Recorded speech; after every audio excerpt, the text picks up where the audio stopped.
আমরা একা লড়বো, আমাদের সঙ্গে বাংলার ব্যাপারে কোনো সম্পর্ক নেই। বুধবার বর্ধমানে যাওয়ার পথে ইন্ডিয়া জোট নিয়ে ক্ষোভ উগরে দেন বাংলার মুখ্যমন্ত্রী তথা তৃণমূল সুপ্রিমো মমতা বন্দ্যোপাধ্যায়। ইন্ডিয়া জোটের ভাঙন প্রসঙ্গে এবার বাম কংগ্রেসকে ও তৃণমূলকে একযোগে তুলোধনা গেরুয়া শিবিরের। এ বিষয়ে কি মন্তব্য করেছেন সুকান্ত মজুমদার ও রাহুল সিনহা, শুনবো।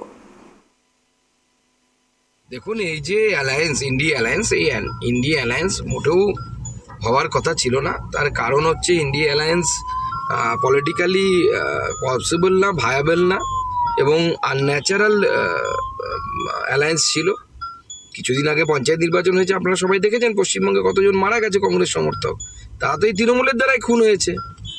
এখন গঠবন্ধন উপরে যদি ওরা করে বা কোনো জোট করে, মমতা বন্দ্যোপাধ্যায়, রাহুল গান্ধী এবং সোনিয়া গান্ধী, সীতারাম ইয়েচুরি যদি পাশাপাশি বসে ফিশ ফ্রাই এবং চা খায়, তাতে যদি আপনারা ভাবেন যে নিচের তলার কংগ্রেস এবং সিপিএম কর্মীরা তৃণমূলকে ভোট দেবে জোট করে, এ হওয়া সম্ভব না। পলিটিক্যালি এটা আমার মনে হয় মূর্খতা। তো স্বাভাবিক মমতা বন্দ্যোপাধ্যায় সেই গ্রাউন্ড রিয়ালিটি বুঝতে পেরেছেন এবং সেই জন্য এই অ্যালায়েন্সে উনি থাকতে চাইছেন না। বাংলার সিপিএম, বাংলার কংগ্রেসও তো এই অ্যালায়েন্সের পক্ষে একদমই কোনো সময়ই তারা ছিলেন না। সেই জন্য এই অ্যালায়েন্স থাকার কথাও না, সেই অ্যালায়েন্স ভেঙে গেছে। এই ইন্ডিয়া অ্যালায়েন্স ভারতবর্ষের ক্ষেত্রেও, পশ্চিমবঙ্গ তো ছেড়ে দিন, ভারতবর্ষের পরিপ্রেক্ষিতেও যদি দেখা যায়, ইন্ডিয়া অ্যালায়েন্স এমন একটি নৌকো যার কোনো নাবিক নেই। তো নাবিকবিহীন নৌকো যদি হয়, মানে না নেতা আছে না নীতি আছে, তো স্বাভাবিকভাবে সেই নৌকো কোথাও না কোথাও গিয়ে ধাক্কা মারে, যেখানে পৌঁছানো সেখানে পৌঁছয় না। তো সেই জন্য যা হওয়ার ছিল তাই হয়েছে। মমতা ব্যানার্জির একলা চলো নীতির ফলে আইএনডিএ জোটে এক বিরাট ধাক্কা, ভূমিকম্প নেমে এলো আইএনডিএ জোটে। রাহুল গান্ধী সারা ভারত জুড়ে ভারত জোড়ো যাত্রা করছে।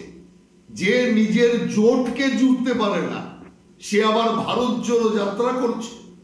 আসলে কংগ্রেস, তৃণমূল কংগ্রেস এবং বাকি যে দলরা আছে, কারও বিশ্বাসযোগ্যতা নেই। সেই কারণে আমি মনে করি বিরাট এক ধাক্কা আইএনডিএ জোট খেলো।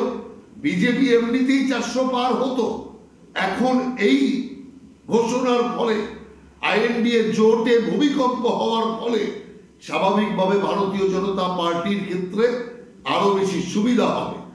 আর এই রাজ্যে কংগ্রেস আর সিপিএম চিৎকার তো করবে, কারণ সিপিএম ভেবেছিল শূন্য অবস্থায় মমতাকে ধরে যদি কিছু পাওয়া যায়, কংগ্রেস যে অধীর চৌধুরী কোনোভাবে জিতবে, কিন্তু অধীর চৌধুরী এখন বুঝতে পারছে আর জেতার আশা নেই।